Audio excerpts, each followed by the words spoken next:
Ça m'a toujours étonné ce texte, parce que dans ce texte, c'est là que se trouve le thème que l'homme de Dieu m'a donné. Tu ne seras pas déshonoré. C'est là, mais c'est dans un contexte particulier. Alors, lorsque vous lisez ce texte, vous allez vous rendre compte que Dieu est en train de promettre quelque chose. Et avant même que la chose n'arrive, il dit aux bénéficiaires de la promesse, il dit réjouis-toi déjà, réjouis-toi stérile.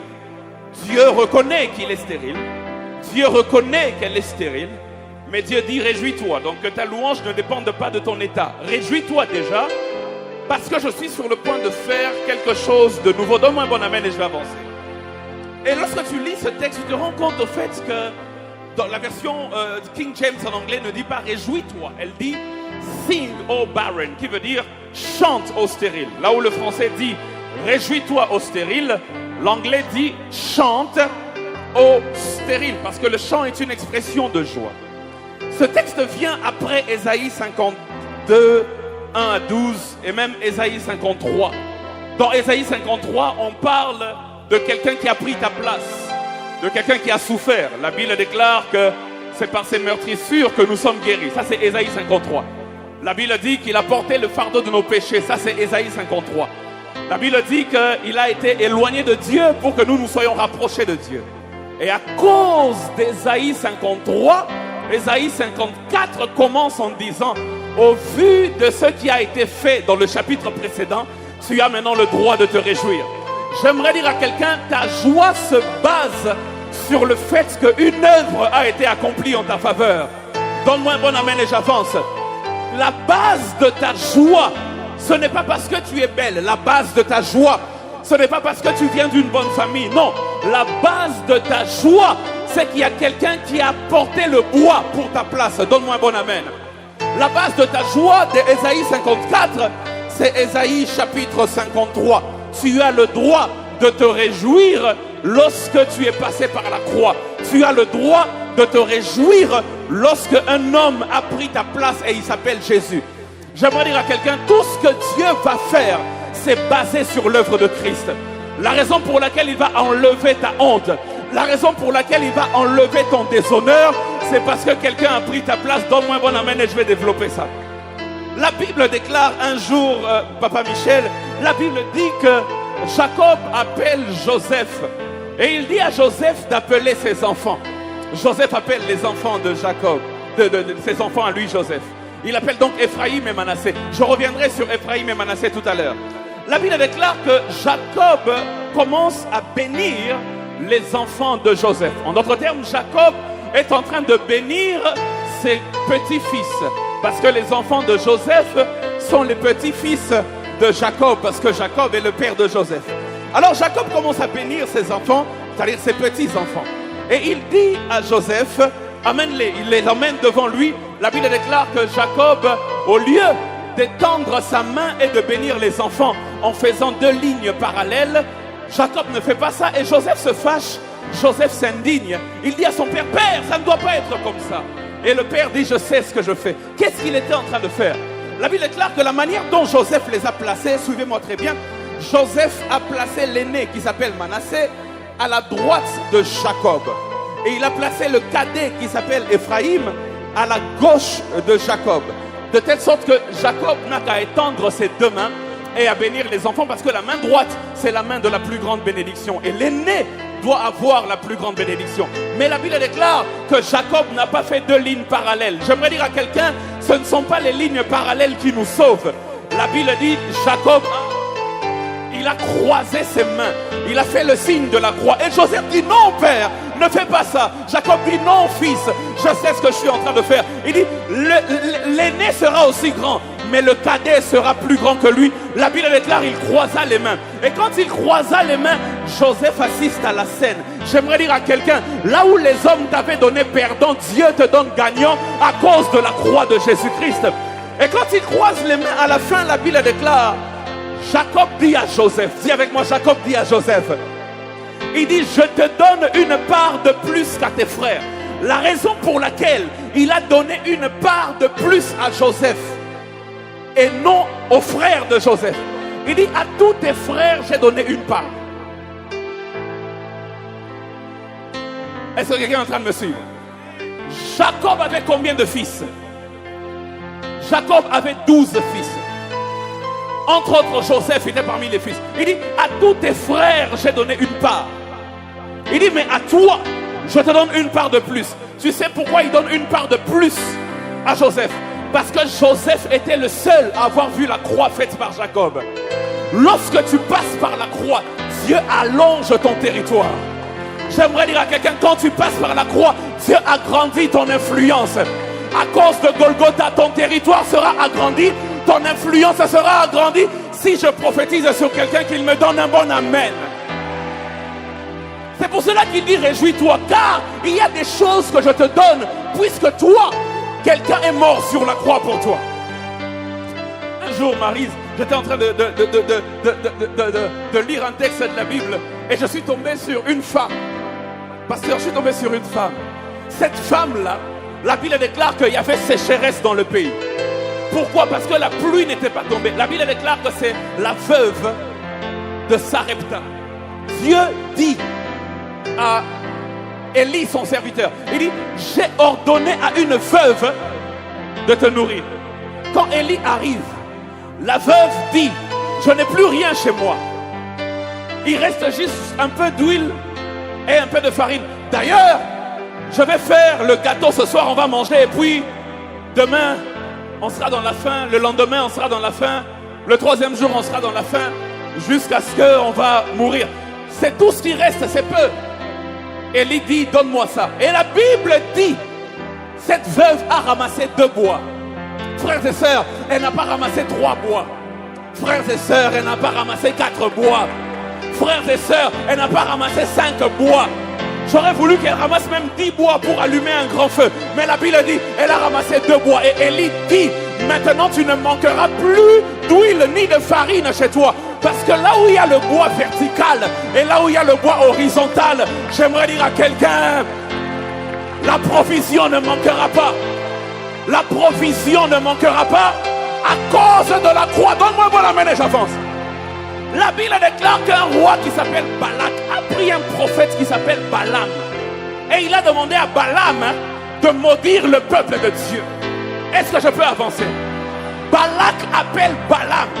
Il dit, ce peuple, j'ai envie de le battre. Le peuple en question s'appelait Israël. Il dit, maudis le peuple afin que moi, je puisse avoir un avantage sur eux. La Bible déclare que Balaam est monté sur la montagne. Israël était là dans la vallée. Balaam essaye de prononcer la malédiction. Mais qu'est-ce qui sort de sa bouche? La bénédiction. Pourquoi? La Bible dit ceci. Je vais vous lire un texte. La Bible dit quelque chose qu'on lit mais on ne comprend pas très bien. La Bible dit au verset 2 de Nombre 24. La Bible dit, Balaam leva les yeux et il vit Israël camper selon ses tribus. Donne-moi un bon amen. C'est-à-dire, il est sur la montagne. Il voit le peuple. Il lève les yeux pour maudire.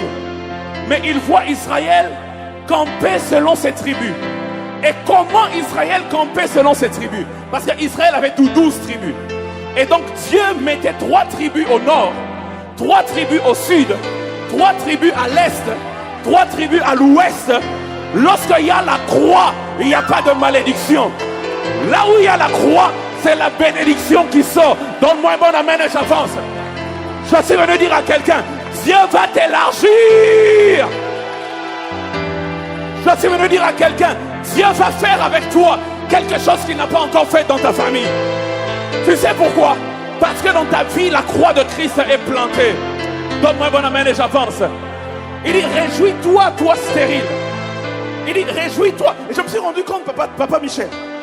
Dieu ne dit pas, réjouis-toi, toi stérile. Réjouis-toi, toi qui n'enfantes pas. C'est pas ce qu'il dit. Il dit, réjouis-toi, toi stérile.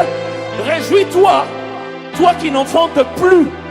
Or, si on dit que tu n'enfantes plus, ça veut dire que tu enfantais avant, mais la sécheresse est arrivée et maintenant tu n'enfantes plus.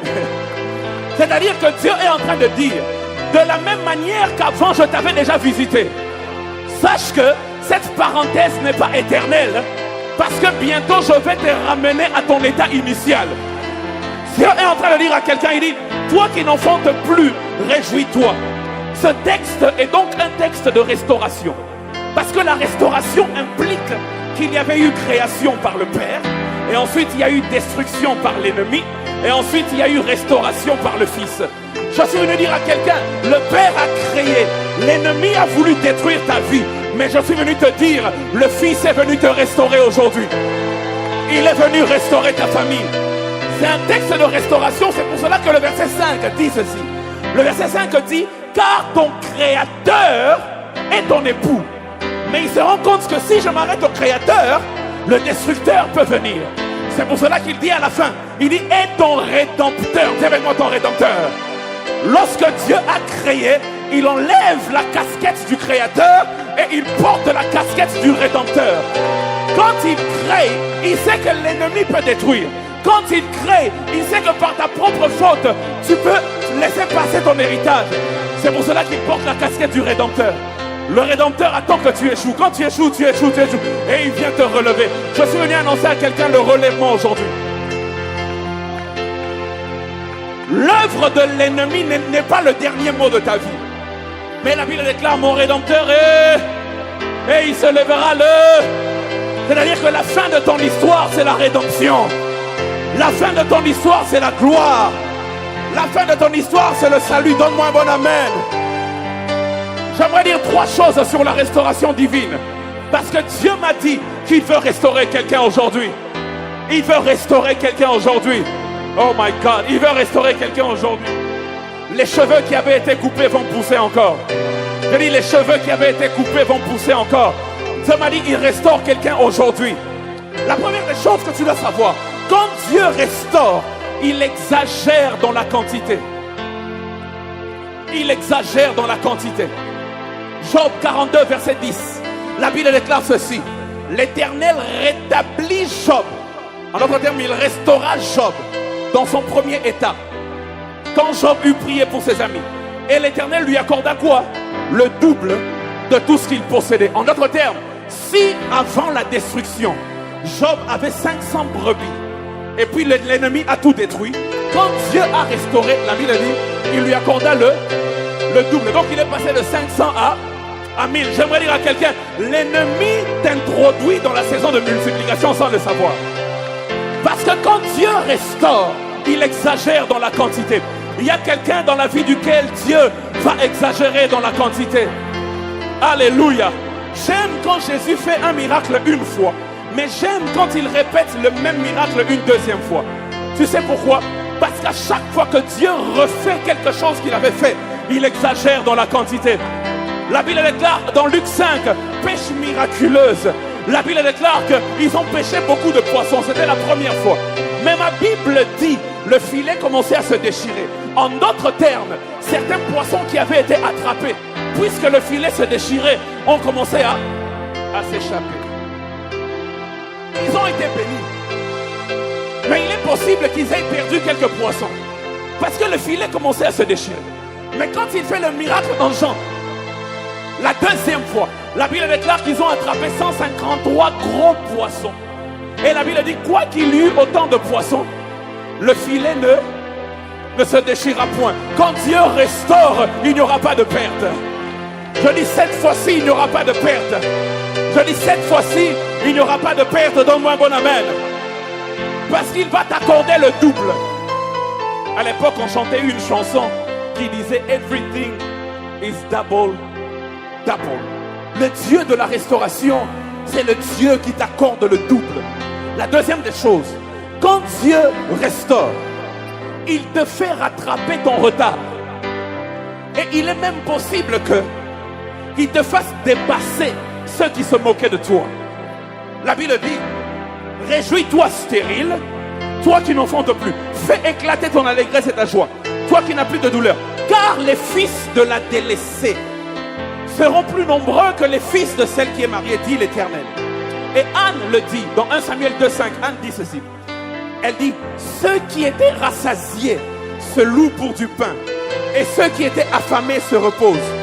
Même la stérile enfante 7 fois, et celle qui avait beaucoup d'enfants est flétrie. En d'autres termes, quand Dieu restaure, il te fait rattraper le retard et il te fait même dépasser ceux qui avaient de l'avance sur toi. Je prie dans le nom de Jésus-Christ qu'il le fasse pour ta vie. Il y a quelqu'un qui se regarde et qui dit: je suis en retard. Tous ceux de ma génération sont mariés. Certains même ont déjà des enfants. Je suis en retard. Tous ceux de ma génération ont acheté des maisons. Je suis en retard. Tous ceux de la chorale de mon église ont évolué. Je suis en retard. Mais j'aimerais dire à quelqu'un, le jour où Dieu va te visiter, il va te faire rattraper les retards. Et il est possible qu'il te fasse même dépasser ceux qui avaient commencé à courir avant. Si c'est pour toi, donne-moi un bon amen.